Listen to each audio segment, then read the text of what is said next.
të marrësh frymë thellë, të dëgjosh cicërimën e zojve, të ecësh shtigjeve me pemë të rrëzuara nga orteqet e dimrit të acart, e të shikosh për qark Olimpin, këtë mal të 12 zotave për të cilin Homeri ka shkruar.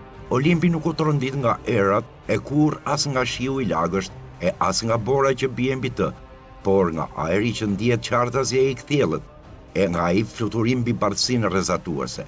Të tillë pothuajse e preka malin legjendar grek, kur së bashku me 16 antar, amator e profesionist të klubit alpin Heidelbergen Mountain Club, ju ngjitën majës 2917 metra në Mytikas, maja më e lartë e Ballkanit, ku ngritën flamurin shqiptar mëngjesin e 30 qershorit.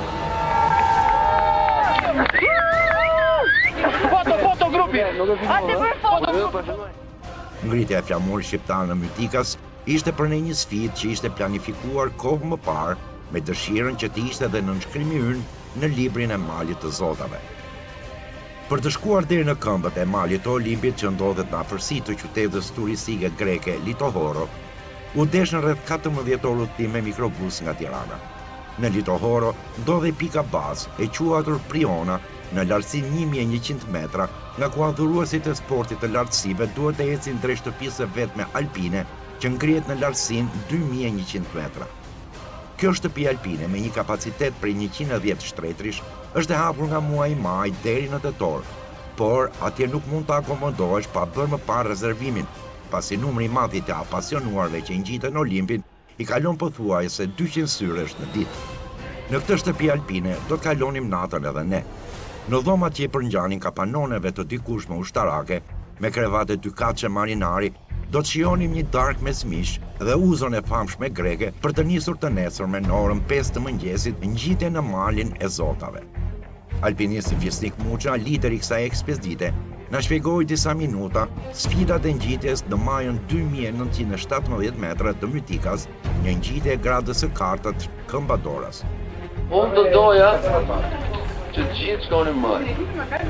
Por aty pastaj është të cili të marrë vendim personal vetë, pasi ta shohë si është pjesa kundër.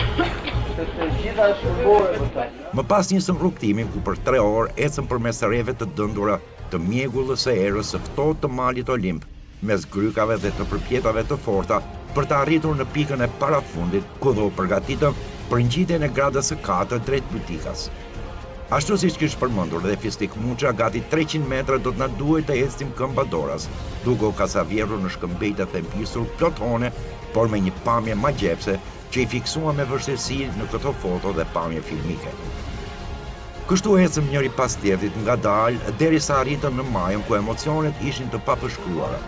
Gjithë pjesëtarët e ekipit shqiptar u përqafuan e shtrënguan duart me njëri tjetrin për pushtimin e majës më të lartë në Ballkan.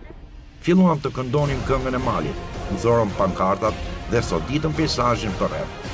Dikush i udhëtuar, dikush fotografonte veten dhe të tjerët. Pastaj një foto e përbashkët e grupit shqiptar e shkrepur nga një alpinist bullgar që me bashkëkombësit e tij, sikurse edhe ne ishte ngjitur në majën e malit të zotave. Zbritja e malit ishte më e vështirë se ngjitja. Kupa e gjurit, pulpat dhe pjesa fundore e gishtimeve ishin krejtësisht të cfilitura, por me vete kishim marrë ndjesinë e përmbushjes së një sfide. Por mbi të gjitha, kuptuam më mirë shprehen se ka mësuar që çdo kush dëshiron të jetojë në majën e malit, por e gjithë lumturia ndodh përgjatë ngjitjes së tij.